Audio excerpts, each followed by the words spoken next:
بسم اللہ الرحمن الرحیم۔ السلام علیکم ورحمۃ اللہ وبرکاتہ۔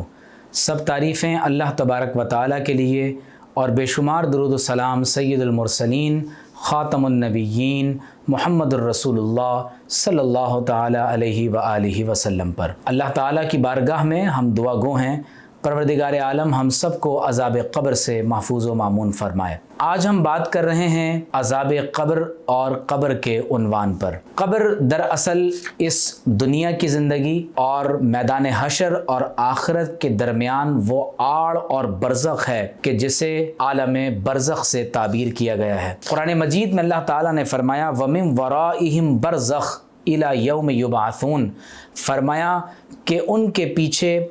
برزخ ہے یہاں تک کہ وہ قیامت کے دن دوبارہ اٹھائے جائیں۔ حضرت سیدنا عثمان غنی رضی اللہ تعالی عنہ کے بارے میں آتا ہے کہ جب آپ کسی قبر کے پاس پہنچتے تو اس قدر گریہ و زاری کیا کرتے تھے کہ آپ رضی اللہ تعالی عنہ کی داڑھی مبارک آپ کے آنسوؤں سے تر ہو جاتی۔ آپ سے پوچھا گیا کہ اے عثمان غنی رضی اللہ تعالی عنہ، اس کی کیا وجہ ہے کہ جب آپ قبر کے پاس پہنچتے ہیں تو اتنا زیادہ اللہ کے خوف سے روتے ہیں کہ آپ کی داڑھی مبارک تر ہو جاتی ہے؟ تو آپ رضی اللہ تعالیٰ عنہ نے فرمایا کہ میں نے رسول اللہ صلی اللہ علیہ وسلم کو یہ فرماتے ہوئے سنا ہے کہ قبر آخرت کی منازل میں پہلی منزل ہے، جس کے لیے قبر کی منزل آسان ہو گئی اس کے لیے آخرت کی دیگر تمام منزلیں آسان ہو گئیں، اور جس پر یہ پہلی منزل سخت ہو گئی اس کے لیے بقیہ منازل بھی سخت ہو جائیں گی۔ قرآن مجید میں اللہ تبارک و تعالی نے جہاں فرعون اور آل فرعون کا ذکر فرمایا، پروردگار عالم نے عذاب قبر کا ذکر کچھ ان الفاظ سے فرمایا وَحَاقَ بِآلِ فِرْعَوْنَ سُوءُ الْعَذَابِ النَّارُ يُعْرَضُونَ عَلَيْهَا غُدُوًّا وَعَشِيًّا وَيَوْمَ تَقُومُ السَّاعَةُ أَدْخِلُوا آلَ فِرْعَوْنَ أَشَدَّ الْعَذَابِ، فرمایا کہ آل فرعون کو صبح و شام نار جہنم پر پیش کیا جاتا ہے۔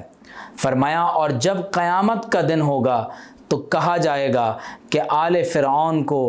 اس سے زیادہ شدید ترین عذاب میں داخل کر دیا جائے۔ اسی طرح ایک اور مقام پر اللہ تعالیٰ نے فرمایا سَنُعَذِّبُهُمْ مَرَّتَيْن، فرمایا ہم ان کو 2 مرتبہ عذاب دیں گے ثُمَّ يُرَدُّونَ إِلَىٰ عَذَابٍ عَظِيمٍ، اور پھر اس کے بعد انہیں ایک بڑے عظیم عذاب کی طرف پھیر دیا جائے گا۔ اللہ تعالیٰ قرآن مجید میں ایک اور مقام پر فرماتا ہے وَإِنَّ لِلَّذِينَ ظَلَمُوا عَذَابًا دُونَ ذَلِكَ وَلَكِنَّ أَكْثَرَهُمْ لَا يَعْلَمُونَ، فرمایا کہ ان لوگوں کو اس عذاب کے علاوہ ایک دوسرا عذاب بھی دیا جائے گا، لیکن اکثر لوگ اس بات کا علم نہیں رکھتے۔ قرآن مجید کی ان آیات سے یہ معلوم ہوتا ہے کہ قیامت کے عذاب سے پہلے ایک ایسا عذاب بھی ہے جو منافقین، مشرکین اور گناہ گار لوگوں کو دیا جاتا ہے۔ اس کے علاوہ قرآن مجید میں ایک اور مقام پر اللہ تعالیٰ نے ارشاد فرمایا وَلَوْ تَرَى إِذْ يَتَوَفَّى الَّذِينَ كَفَرُوا الْمَلَائِكَةَ يَضْرِبُونَ وُجُوهَهُمْ وَأَدْبَارَهُمْ وَذُوقُوا عَذَابَ الْحَرِيقِ، فرمایا کہ جب اہل کفر کی وفات کا وقت قریب آتا ہے تو اللہ کے فرشتے ان کے چہروں کو اور ان کی پشتوں کو مارتے ہیں اور کہتے ہیں وَذُوقُوا عَذَابَ الْحَرِيقِ، کہ تم اللہ تعالیٰ کی جلا دینے والی آگ کا عذاب چکھو۔ حدیث شریف میں ہے کہ آپ صلی اللہ علیہ وسلم کا گزر 2 قبور کے پاس سے ہوا۔ آپ صلی اللہ علیہ وسلم نے فرمایا انہما لیعذبان، اب یہ بات لوگوں کو نظر نہیں آ رہی لیکن اللہ کے رسول صلی اللہ علیہ وسلم فرما رہے ہیں کہ ان دونوں قبر والوں کو عذاب ہو رہا ہے۔ فرمایا کہ انہیں بظاہر کسی زیادہ بڑے گناہ پر عذاب نہیں ہو رہا، یعنی ایک ایسا گناہ کہ جس سے لوگ زیادہ بڑا گمان نہیں کرتے، لیکن حقیقت میں وہ دونوں گناہ ایسے ہیں کہ جنہیں بڑا گناہ کہا جاتا ہے۔ فرمایا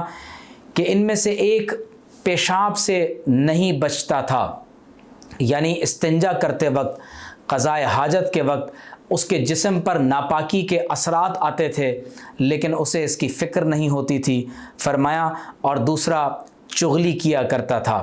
آپ صلی اللہ علیہ وسلم نے ایک درخت کی ٹہنی جو تر اور گیلی تھی اس کے 2 حصے کرنے کے بعد ان دونوں قبور پر لگا دیے اور فرمایا کہ جب تک یہ گیلی رہیں گی اللہ تبارک و تعالیٰ کا ذکر کرتی رہیں گی، اللہ رب کریم ان کی برکت سے ان کے عذاب میں تخفیف فرمائے گا۔ ایک اور حدیث میں ہے کہ آپ صلی اللہ علیہ وسلم نے ارشاد فرمایا کہ جب تم میں سے کوئی تشہد سے فارغ ہو جائے تو وہ یوں دعا کیا کرے کہ اللہ سے 4 چیزوں سے پناہ طلب کرے، من عذاب جہنم، جہنم کے عذاب سے، ومن عذاب القبر، عذاب قبر سے، ومن فتنۃ المحیا والممات، زندگی اور موت کے فتنے سے، اور مسیح دجال کے فتنے سے۔ نبی کریم صلی اللہ علیہ وسلم نے ارشاد فرمایا کہ نہیتکم عن زیارت القبور فزوروها، فرمایا میں نے تمہیں قبروں کی زیارت سے منع کیا تھا، فرمایا تم قبروں کی زیارت کیا کرو کہ بے شک قبروں کا زیارت کرنا تمہیں موت کی یاد دلاتا ہے۔ آپ صلی اللہ تعالی علیہ وسلم جب قبرستان تشریف لے جاتے تو ان کو یوں سلام کیا کرتے تھے، السلام علیکم اہل الدیار من المؤمنین والمسلمین، اے قبرستان والوں، اے مومنین، اے مسلمانوں، تم پر اللہ کا سلام ہو، وَإِنَّا إِن شَاءَ اللَّهُ بِكُمْ لَلَاحِقُونَ، اور اگر اللہ نے چاہا تو ہم عنقریب بہت جلد تم سے ملنے والے ہیں، نسأل اللہ لنا ولکم العافیہ، ہم اللہ سے تمہارے لیے اور اپنے لیے عافیت کو طلب کرتے ہیں۔ ایک اور حدیث شریف میں ہے کہ آپ صلی اللہ علیہ وآلہ وسلم نے ارشاد فرمایا کہ من زار قبر ابویہ او احدہما فی کل جمعۃ، فرمایا جس شخص نے ہر جمعۃ المبارک کو اپنے والدین میں سے دونوں یا کسی ایک کی قبر کی زیارت کی، غفر لہ وکتب برا، فرمایا اللہ تعالیٰ والدین کی قبر کی زیارت کی برکت سے اس کی مغفرت فرما دے گا اور اللہ کی بارگاہ میں اس بندے کو نیک لکھا جائے گا۔ ایک اور حدیث میں ہے کہ آپ صلی اللہ علیہ وسلم نے فرمایا کہ تم قبروں کی زیارت کیا کرو، فَإِنَّهَا تُزَهِّدُ فِي الدُّنْيَا، فرمایا کہ یہ قبر کا زیارت کرنا تمہیں دنیا میں زہد و تقوی کی دولت دیتا ہے، وَتُذَكِّرُ الْآخِرَةَ، اور تمہیں آخرت کی یاد دلاتا ہے۔ جب انسان کو قبر میں رکھ دیا جاتا ہے تو اللہ کے فرشتے سوال کرتے ہیں تمہارا رب کون ہے، تمہارا نبی کون ہے، اور تمہارا دین کیا ہے، تم محمد الرسول اللہ صلی اللہ علیہ وسلم کے بارے میں کیا کہا کرتے تھے۔ ہمیں چاہیے کہ ہم مرنے سے پہلے اس آخرت کی پہلی منزل کی بھرپور تیاری کریں۔ ذرا کچھ دیر کے لیے ہمیں تنہائی اختیار کرنے کے بعد اپنے بارے میں سوچنا چاہیے کہ اقترب للناس حسابهم وهم فی غفلۃ معرضون، اللہ نے فرمایا کہ لوگوں کے حساب کتاب کا وقت قریب آ گیا اور یہ غفلت میں پڑے ہوئے ہیں۔ قابل توجہ بات یہ ہے کہ ہم اس بات کا مراقبہ کریں، غور و فکر کریں کہ ایک وقت ایسا آئے گا کہ میرے جسم سے میری روح کو نکالنے کے لیے ملک الموت تشریف فرما ہوں گے، اور جب ملک الموت آ جاتے ہیں تو نہ ایک لمحے کی تاخیر ہوتی ہے نہ ایک لمحے کی عجلت ہوتی ہے۔ اس بات کا مراقبہ کریں، غور و فکر کریں کہ جب میری روح اور جسم جدا ہو جائیں گے مجھے بھی غسل دیا جائے گا، کفن پہنایا جائے گا، اور غسل اور کفن کے بعد نماز جنازہ ہوگی اور مجھے ڈولی میں اٹھا کر قبر کے سپرد کر دیا جائے گا۔ قبر تنہائی کا گھر ہے، قبر مٹی کا گھر ہے،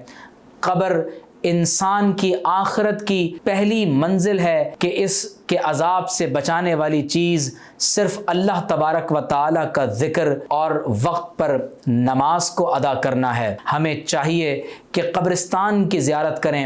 ان قبروں کو میلوں کا مقام نہ بنائیں بلکہ ان قبور کی زیارت کو آخرت کی یاد تازہ کرنے کا سبب بنائیں۔ جن کے والدین دنیا سے جا چکے ہیں انہیں چاہیے کہ اپنے والدین کی قبروں کی زیارت کریں، ان کے لیے دعائے مغفرت کریں۔ میں اپنی گفتگو کو حضرت مولانا روم کی اس حکایت پر مکمل کر رہا ہوں کہ شیخ رومی فرماتے ہیں کہ ایک شخص اپنے گھر میں سردیوں کی رات میں آرام کر رہا تھا۔ اس نے اچانک جب رات کو آنکھ کھلی تو دیکھا کہ ایک چور گھر کا سامان لپیٹ رہا ہے۔ اس شخص نے سردیوں کی راتوں میں لحاف میں لیٹے لیٹے یہ سوچا، ابھی تو چور سامان صرف لپیٹ رہا ہے، جب یہ سامان کو سر پر رکھ کر لے جانے لگے گا تو میں اسے رنگے ہاتھوں گرفتار کر لوں گا۔ مولانا روم فرماتے ہیں کہ اسی اثنا میں اس کی آنکھ لگ گئی۔ جب اس کی آنکھ صبح کھلی تو دیکھا کہ چور گھر کا سارا سامان اٹھا کر لے جا چکا ہے۔ مولانا روم رحمۃ اللہ علیہ فرماتے ہیں کہ لوگوں، اسی طرح سے یہ شیطان انسان کے ایمان کا چور ہے، انسان کے لیے اعمال صالحہ سے دور کرنے کا سبب ہے۔ جب انسان اپنی عمر کے جوانی کے حصے میں ہوتا ہے تو شیطان یہ کہتا ہے کہ ابھی تم نے دیکھا ہی کیا ہے، کچھ عرصے بعد توبہ کر لینا۔ جب انسان بڑی عمر کو پہنچتا ہے تو شیطان کہتا ہے کہ تم نے ابھی دیکھا ہی کیا ہے، شادی بیاہ اور بچوں کے بعد اللہ کی طرف رجوع کر لینا۔ فرماتے ہیں کہ اسی طرح کرتے کرتے بالآخر الہاکم التکاثر حتی زرتم المقابر، انسان کو یہ فخر و مباحات، یہ اللہ کے ذکر سے غفلت کا عمل ایسا غافل کیے رکھتا ہے کہ انسان بالآخر قبروں کا منہ جا کر دیکھ لیتا ہے۔ اللہ تعالی ہم سب کو عذاب قبر سے محفوظ و مامون فرمائے۔ وآخر دعوانا ان الحمد للہ رب العالمین۔